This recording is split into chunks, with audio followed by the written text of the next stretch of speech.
और बात करते हैं बांग्लादेश की, जहां कट्टरपंथियों की कठपुतली बनकर मोहम्मद यूनुस सत्ता पर काबिज है।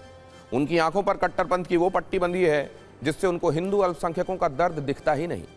4 दिन पहले बांग्लादेश में एक हिंदू युवक के साथ जो हुआ, नृशंसतम तरीके से हुआ, उसने यूनुस को बांग्लादेश का असली चेहरा दुनिया के सामने ला दिया है। सैकड़ों कट्टरपंथियों की भीड़ ने घेर कर जिस तरह दीपचंद्र दास की हत्या की, वो इंसानियत के नाम पर कलंक है।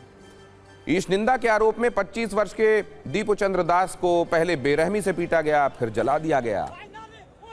इस दर्दनाक घटना के बाद मोहम्मद यूनुस से इंसाफ की उम्मीद थी, न्याय की उम्मीद थी कि बांग्लादेश की सरकार दीपचंद्र दास को न्याय दिलाएगी।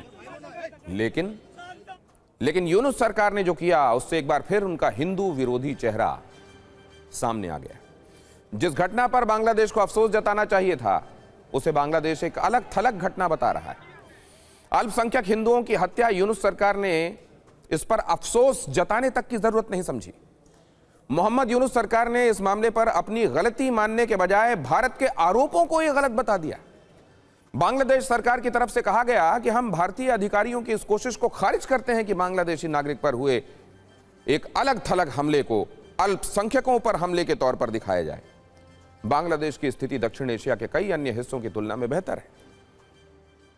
देखिए किस तरह का बयान है, जख्म को और कुरेदने वाला बयान। लेकिन कहानी यही नहीं खत्म होती।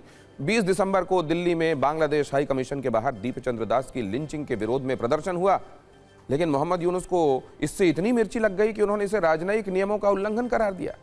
कहा, बगैर पूर्व सूचना के प्रदर्शनकारियों को हाई कमीशन के ठीक बाहर इकट्ठा होने दिया, जिससे राजनयिक स्टाफ में दहशत फैल गई। जबकि सच्चाई इस वीडियो से साफ जाहिर हो रही है।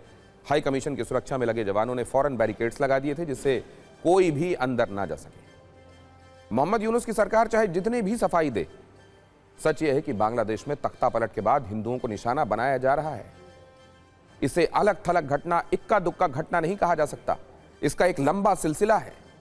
अल्पसंख्यक संगठन बांग्लादेश हिंदू बुद्धा क्रिश्चियन ओकिया परिषद ने यह कहा है कि 2025 के पहले 6 महीनों में, यानी जनवरी से जून तक, अल्पसंख्यक समुदाय के खिलाफ हिंसा की 258 घटनाएं हुई हैं। इस दौरान 27 लोगों की हत्या कर दी गई। महिलाओं के खिलाफ हिंसा के 20 मामले दर्ज किए गए, जिनमें रेप और गैंग रेप तक शामिल हैं। पूजा स्थलों पर 59 हमले हुए, जिनमें तोड़फोड़, आगजनी और लूटपाट शामिल है। घरों दुकानों पर 87 बार हमले किए गए। और इन हमलों को लेकर भारत में जाहिर है दर्द और आक्रोश बढ़ता जा रहा है। आज बीजेपी नेता शुभेंदु अधिकारी के साथ सैकड़ों बीजेपी कार्यकर्ताओं ने कोलकाता में विरोध प्रदर्शन किया। विश्व हिंदू परिषद की तरफ से भी प्रदर्शन का ऐलान किया गया। दीपचंद्र दास की हत्या से भारत में लोगों के गुस्से का मीटर कितना हाई है। मैंने वो वक्तव्य देखा है वहां के चीफ एडवाइजर का, जिसमें उन्होंने कहा है कि ब्लेसेफेमी का कोई एविडेंस नहीं है। अगर ब्लेसेफेमी का कोई एविडेंस नहीं है तो हत्या क्यों हुई? इसलिए विश्व हिंदू परिषद ने फैसला किया है कि हम इसके विरोध में देश भर में आंदोलन करेंगे।